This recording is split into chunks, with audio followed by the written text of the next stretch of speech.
Dedicating almost 3 decades as a RCIC, a regulated Canadian immigration consultant, Eric Katz is a proud founder of his own immigration consultant firm, where he is ready to not only help those with the journey to Canada, but also with those dealing with serious and complex immigration matters. His experience and advice makes him our valued guest in this episode of My Consultant Interview Series. Hello and welcome to MyConsultant.ca's Interview Series. Today with us we have immigration consultant and founder of Katz Consulting Ltd, Eric Katz. Nice to have you. Thank you for having me. It's a pleasure. Awesome. You have been an immigration consultant for a number of years. What in your life drew you to the field of helping people through immigration? Well, I'm going to have to go back almost 30 years. I was in London, England, in an area called Mayfair, where there was a lot of embassies. I had a job interview, and it was with an immigration lawyer, and I knew nothing about immigration, so I ran down to Mayfair. I took a look at the Canadian High Commission, and there was a huge lineup right out the door. Then I looked across the park at the U.S. Embassy, and there was the same thing, an immigration line, and I thought, Eric, if you just have a little bit of marketing savvy, with your academic background, you'll be able to get in and help people out. That's how I started. I love the nice ambition. I love that. Inspiring. It is a huge task to move to another country. To ensure a smooth journey to Canada, what would your suggestion be to potential immigrants before they even start their applications? Well, I think the best thing is to come to Canada for a visit because people have an idealistic view of the country, the land of milk and honey, the land of opportunity, the land of prosperity.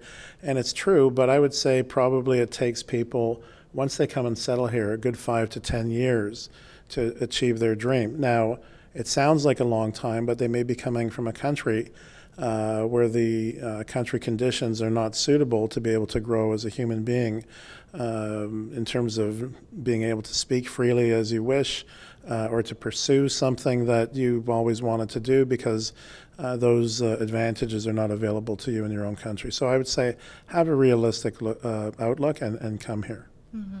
Understood. You have dedicated your life to helping people through immigration for the last over 27 years, and you started your own firm in Toronto.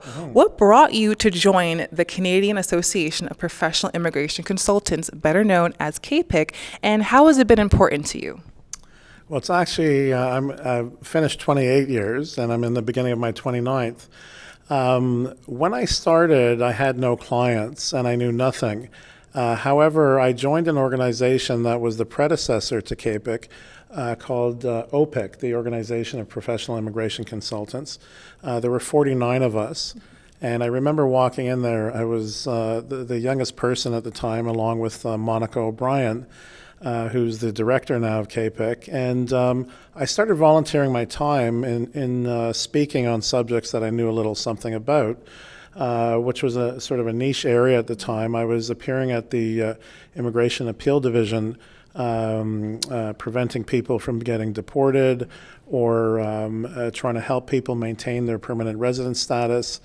So I just spoke on things that I was knowledgeable about, and then eventually I was the first CAPIC vice president for Ontario and devoted my time to that. And so as a profession, we really grew from like a very meager number of people, professionals, to quite a large profession that spans the country. So I have to say I'm proud of my efforts, but I'm also more proud now that I'm one of the old veterans that I can tutor people and promote them from within and tell them some of the things that I've learned along my journey so that they don't have to wait as long to become successful.